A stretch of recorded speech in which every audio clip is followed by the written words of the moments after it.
Hello, everyone. Thank you for joining me. This is Michael Voss, Dragon of the Southern Tier at the No Soundbites Allowed podcast. I am here with State Senator Fred Akshar of the 52nd District of New York.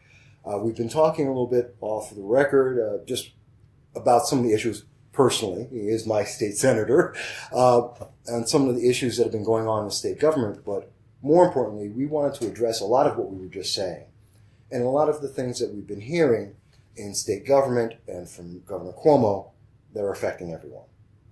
So let's start off. First thing I want to start off with is yesterday. On Thursday, the 24th, there was the Greater Binghamton Chamber of Commerce breakfast where you and some of your colleagues, Assemblyman Clifford Crouch, Assemblywoman Donna Lopardo, met with business leaders and employers throughout the Southern Tier and got to hear directly from them some of their concerns, especially since the state of the state and some of the new legislation that's come out. How do you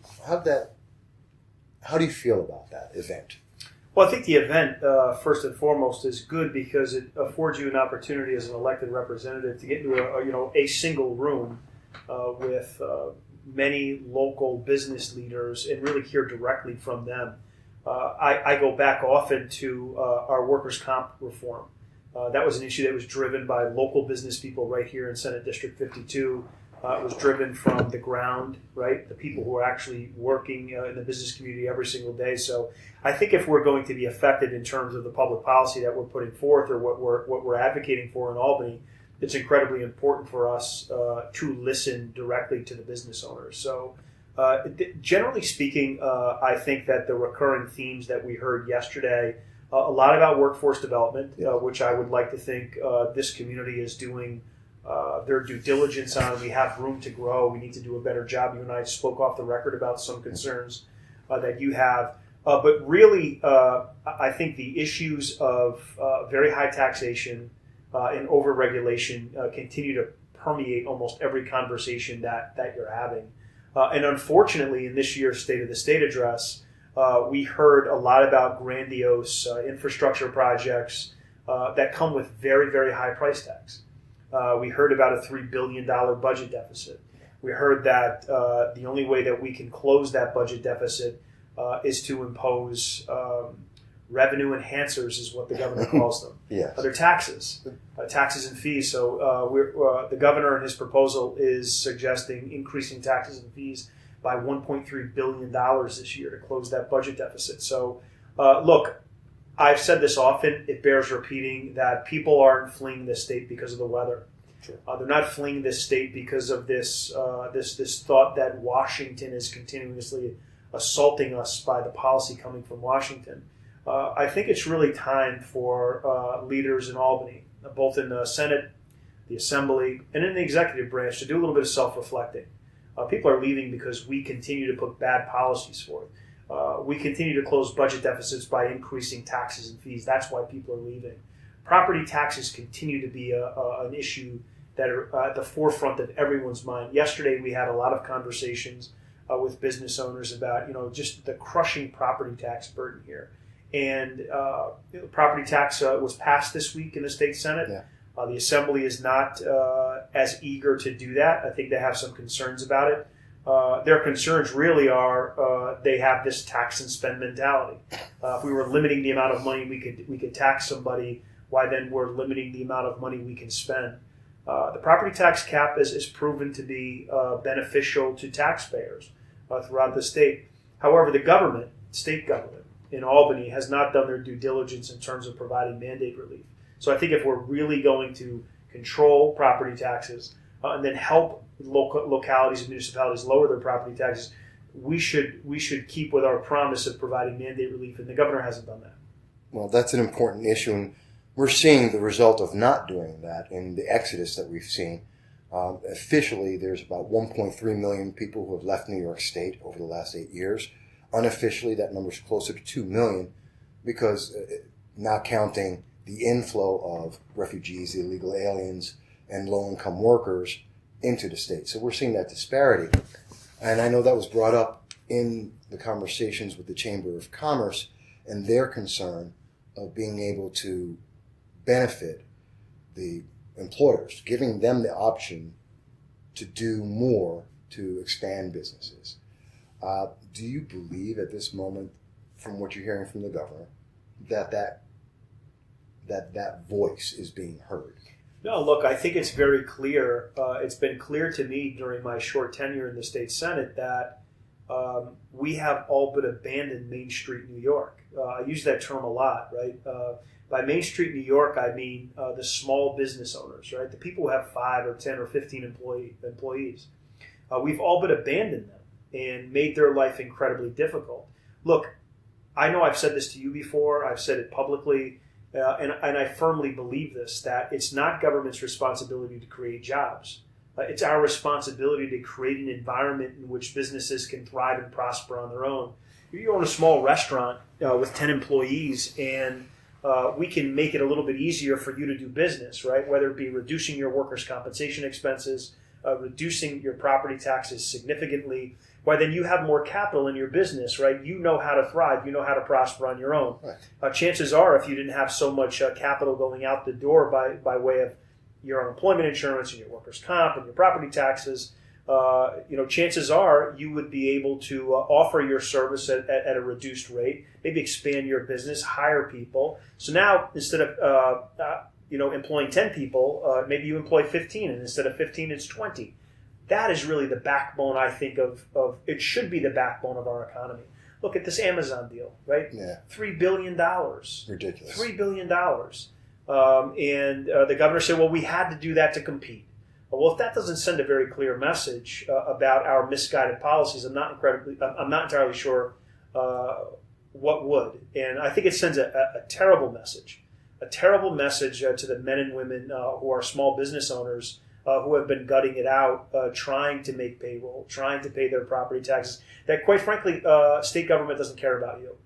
Really, Michael, it's why 2 years ago we fought, when we were in the majority, we fought so hard to reform the workers' compensation system. Right. And it was a very, very heavy lift. It was an issue that the New York City dominated assembly did not want to take up. But during budget negotiations, we were able to get it done. I just wish that more people in Albany would focus on public policy issues like that, right? Reducing the cost of doing business for, again, the men and women who have been gutting it out for decades, because that's really how I think we turn the economy around. We, of course, have anchors in this community. You know that better than anybody. Yeah. Healthcare, higher education, right? We're blessed to have those two industries in this community. But again, and we invest heavily in those industries, and I'm grateful that they're here. But what are we doing for those small business owners on Main Street, New York? And it's a very big issue because and just looking at Binghamton, New York as a template for the rest of New York, and it's very much a template for the nation. We've seen it go from 4,300 businesses to about 3,500 businesses just over the last 5 years. And that has a lot to do with what we've seen coming from Governor Cuomo and his agenda in spending more, but yet giving less. Yeah, again, I look back on the budget process last year in the last legislative session. I think it's important to note that while we were members of the majority last legislative session, he also proposed $1.2 billion in tax increases. Yeah. But we were able to fight that off, right? We were able to stop that from coming to fruition. No new taxes last year. This year, I'm not entirely sure that we're going to be able to say that at the end of this budget process, because my gut is that the new majority and the assembly really are not of the same mind. That it's okay if we have to raise taxes by $1.3 billion to close this deficit. That's what we'll do. I mean, the budget this year, as proposed by the executive, $175 billion. It's going up about $7 billion from last year. I mean, It's really ridiculous spending. It really is. And speaking about the new legislative session, the new status quo, where we have a single party domination and direction in the government, that brings up what's coming up next week. And it's a very big issue. Many people are familiar. I'm a very big advocate of the Second Amendment. We've spoken about it often. I've even taken you to task a little bit on a couple of issues. And I appreciate that. Yeah. And you've been gracious enough to allow me to. And we discuss it, which I think is very important in any politician, to hear that other side. But in looking at the next week, we have a lot of legislation that I would say not just Second Amendment advocates, but the general public are saying this is too extreme. I would use the example of State Senator Parker's social media password bill, where the government is essentially, he's proposing for the government to say that you have to give up your privacy, your Fourth Amendment rights, to exercise your Second Amendment right without anyone knowing what is the government doing with that Fourth Amendment. There's the red flag legislation, which would essentially allow part-time badminton coaches to go to the courts and force those courts to come into people's homes, take their property, and by a consequence directly take away their kids. It also makes it liable for every school district. They must do this, otherwise they're legally liable, God forbid something were to happen. So it starts a cycle of losses there. We've seen legislation where they're saying adding on a financial burden by saying you have to have an insurance policy of millions of dollars, an additional expense to people, just because a woman wants to protect herself from rape. And now she has to have $1 million policy that she can't necessarily, some may not be able to afford. And then there's a bill that just came out this week, and you reminded me of it, where we're having a proficiency requirement that is, part of it is that for someone to get a license to protect themselves, to defend their homes, that they would have to have a 90% proficiency that many members of the military who are trained for this, members of law enforcement, don't have. Do you, and I say all of that to say, and I know you are against many of these bills, what are we looking to see come in the next week? And what can we do about it? Yeah, look, on this particular issue, this nation has seen some pretty horrific acts take place by some really, really repugnant human beings. Absolutely. I think it's important to note that on this issue, you can have a reasonable and responsible conversation about gun control, right? About Yes. gun control issues.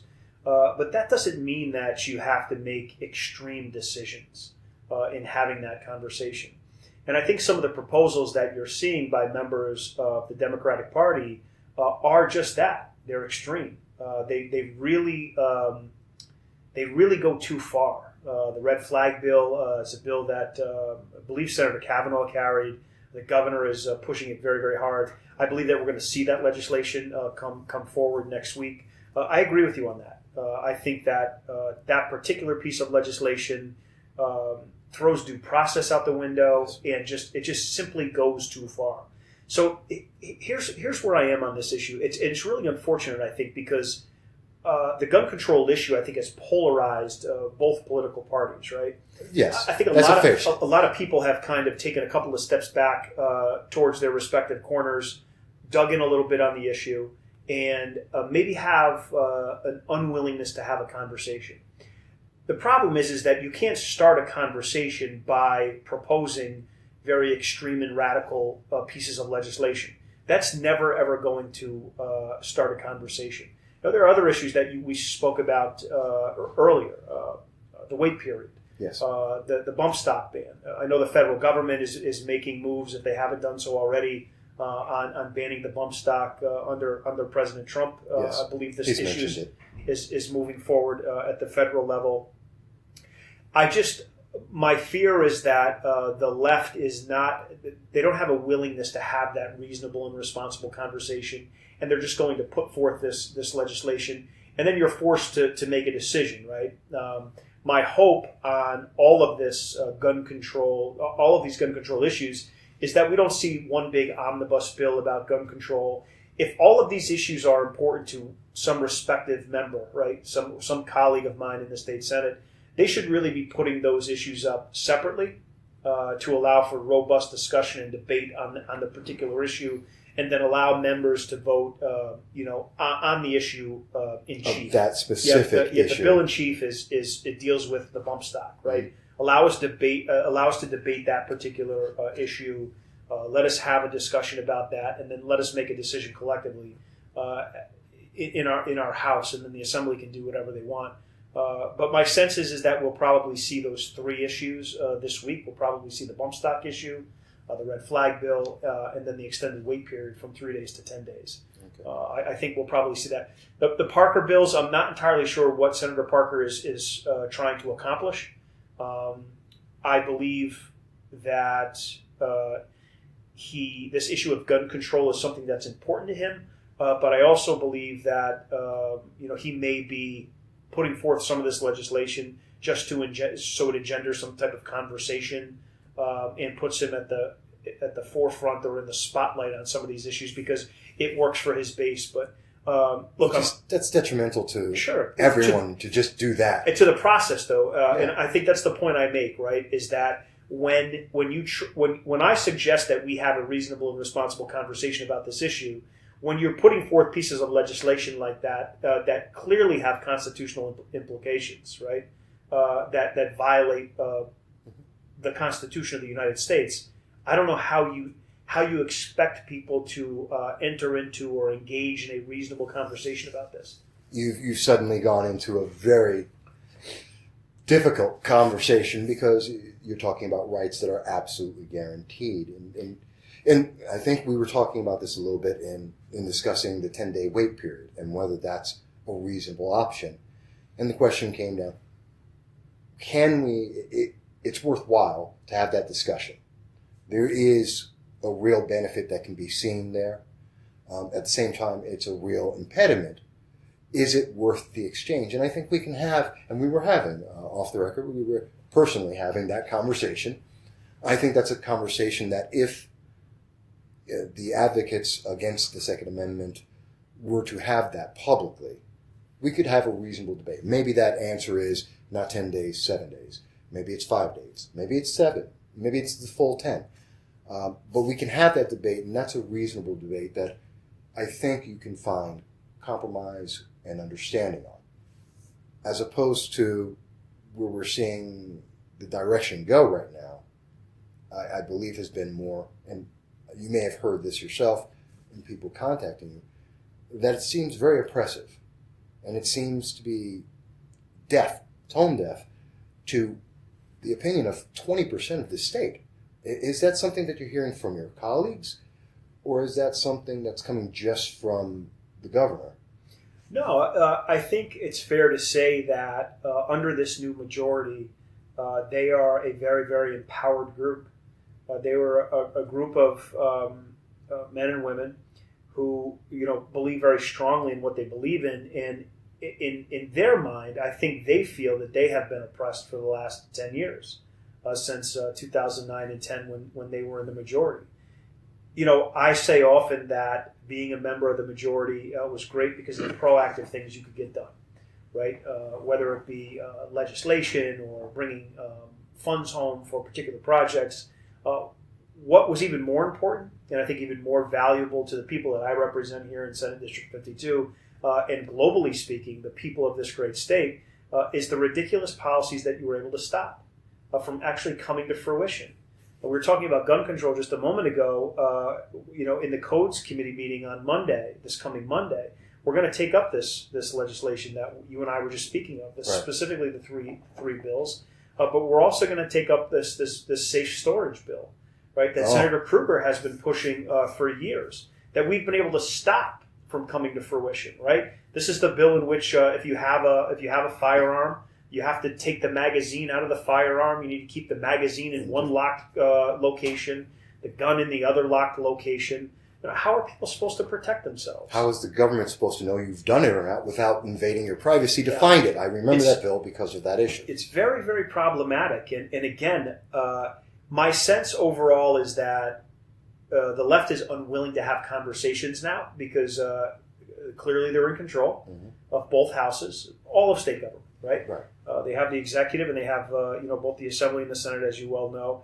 And there's really, honestly, there is an unwillingness, at least I've seen this in the first 2 weeks of session, there's an unwillingness by the left to have reasonable conversations about issues. We have proposed several, probably a half a dozen hostile amendments to a lot of the bills that they're putting forth. And they very quickly ruled them non-germane. And we move on and just are forced to vote on the bill in chief, as currently authored. Let me ask you, and I know we're running out of time. I do appreciate, and I have to say I appreciate the time. I know it's a difficult schedule, especially with so many things coming up and so many things that have happened in the first 2 weeks. So it's essential that we're having this conversation, and I thank you for the time. Let me ask, is there a way for, and not just on the Second Amendment, although that's a big thing for me and many of my viewers, but also in terms of the budget, in terms of, even though it's already passed, the abortion bill, and health care, single payer, a lot of these life-changing events that have thus far, even when we had the protection of the Republicans in the Senate, we were able to offset some of that, and yet we still lost 1.3 million people and are continuing to lose them. And we're going to lose 2 congressional seats as a direct consequence. So we're becoming less important politically and therefore less helpful for our public. Is there something that the public can do to support you, besides letting you know in the surveys, which you've been putting out and getting a response on, but is there something else that they can do to help you advocate for their positions?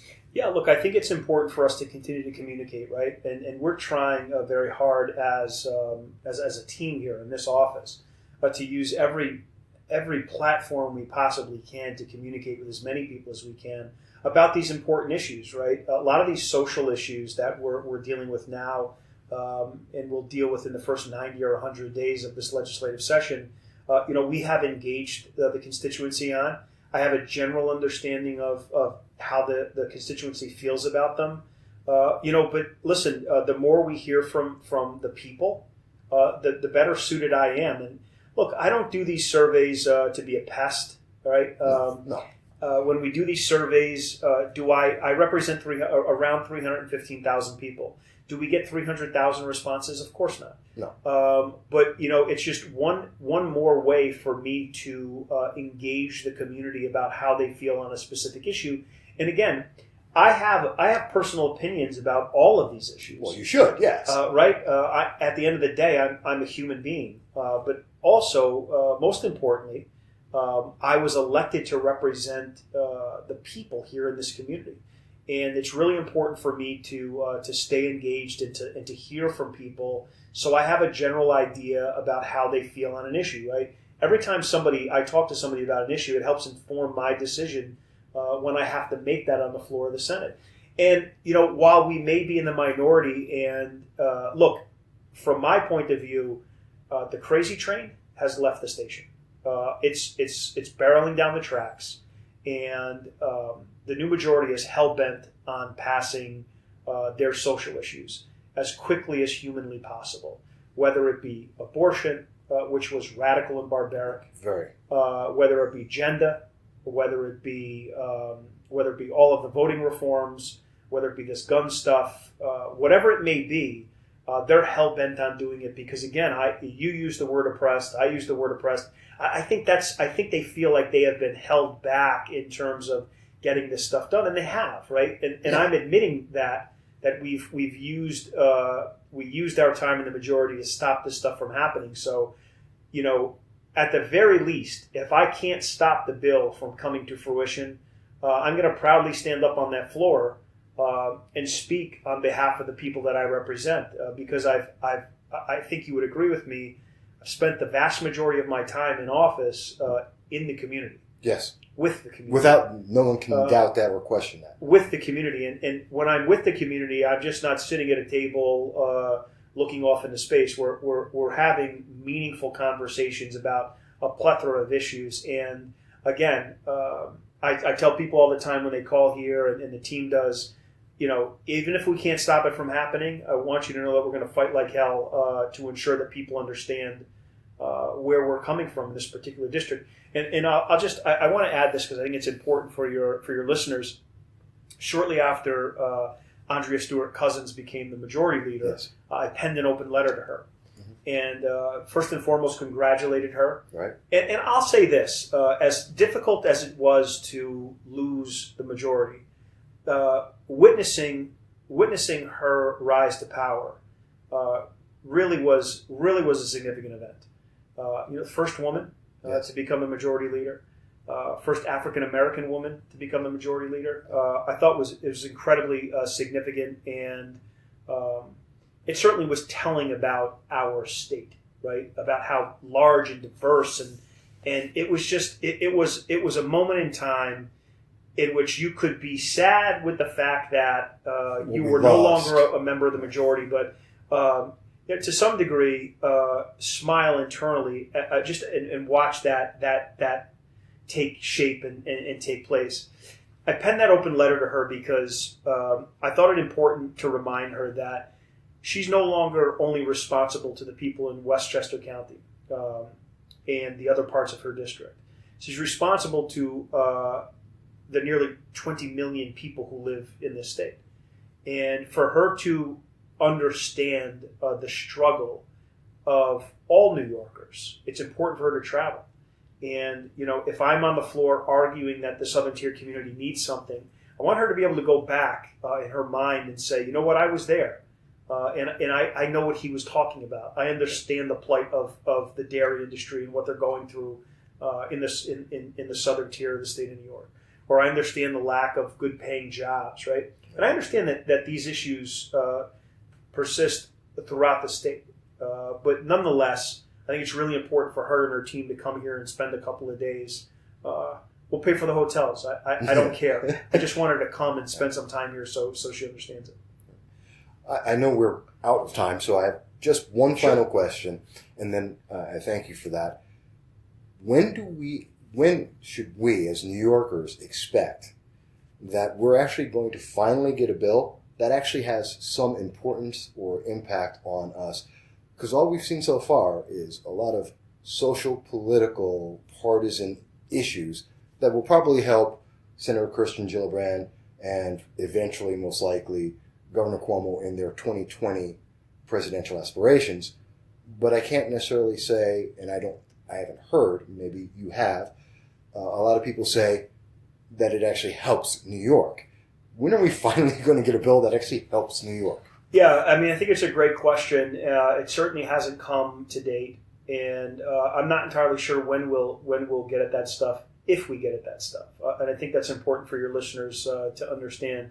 The governor talked a lot in his State of the State address about him reducing taxes, the income tax. He's not reducing taxes. Not at all. The middle-class income tax cut was something that the Senate Republicans championed. It was a phase-in over several years. All we're doing is continuing the phase-in of the middle-class income tax cut. There are no new tax cuts in this proposal. There are no new reduction of costs or expenditures in this executive proposal. As a matter of fact, he's proposing spending $7 billion more dollars at a time when we have a $3 billion deficit. At a time when he's proposed $1.3 billion in new taxes and fees. And elections have consequences. And do I think that the Democrats in the Senate will be the same Democrats that they were in 9 and 10? I don't, because the governor is not going to allow them. He's going to continue to spend as he sees fit, but he's not going to let that train run away so bad that it busts the self-imposed 2% spending cap. So I think that we have that at least to watch and to think about. But my hope is that we get to some real issues, right? Some real core issues that can change the overall economy, create a better business climate in the state. Whether it be expanding the STAR program to small businesses, right? Piece of legislation that we sponsor, we think would be very beneficial. Look, we need to restore AIM funding, right? Yeah. $60 million taken away from local municipalities. The governor likes to talk about Washington assaulting New York. This is the same exact thing. This is Albany assaulting small municipalities. There is nobody that knows how to stretch a dollar further than local municipal leaders. I think they do a remarkable job in the shared services world, in the consolidation world, and I think it's incredibly disheartening to see the executive talk about Washington assaulting New York based on the policies that they're putting forth, but yet we're doing the same exact thing, right? How do you expect these? First and foremost, these municipalities haven't seen an increase in AIM funding in the last decade. but then mid-year you tell them you're going to take away $60 million, I think is highly problematic. The scaffold law, right? An antiquated law, a statute that's been on the books for over 100 years, the only state in the nation that talks about absolute liability on construction projects. Let us have a serious conversation about that. You know why nobody wants to do it? Because organized labor and the trial attorneys don't want to have the conversation. There are two very, very big lobbies in Albany, but that is an issue that would directly impact everyday New Yorkers for the better. It would make our tax dollars go much further, but yet nobody wants to have the conversation because organized labor and the trial attorneys don't want to have it, and that's really sad. That is sad because that is a public policy issue, much like workers' compensation reform, that we could see significant savings in, right? Prevailing wage is another issue that the Labor Committee is going to take up next week. I'm a member of the Labor Committee. I have serious concerns about this particular bill. There is no floor, right? So anytime, I just heard a story yesterday at the chamber meeting that we were at. The Fenton Free Library wants to build a community room. They got a quote for that, $300,000 to build the community room. Because the Fenton Free Library sits on a piece of land that is publicly owned, it's subject to the prevailing wage statute. And that is going to increase that project by $225,000. They're not going to build the community room because they have to pay prevailing wage. So remember, when we talk about this, it's not that you're anti-labor. It's not that you're anti-worker. It's about protecting the hardworking taxpayers of the state. And by way of the policy that's being put forth currently, we're not doing it. It's a shame. And I'm probably going to have to buy your staff a little lunch here because I know we've been very late now for your next appointment.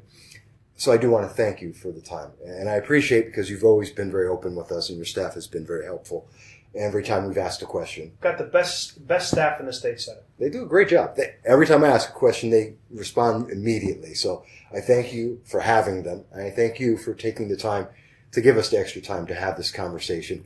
I'm sure we're going to have many more going forward. But I want to thank you. Wish you the best. By the way, congratulations on the engagement. Thank you.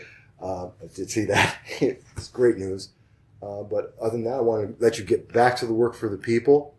And we look forward to talking to you again very soon. Yeah, thank you. I just want to thank you publicly as well. I think you do great work. The community's incredibly lucky to have you. And, you're on top of many, many issues, just like we are. But do a great job reporting. Very fair, honest, and you know what? That's why everybody yells at me. I appreciate that. Thank you very much. Thank you. Thank you. Yeah.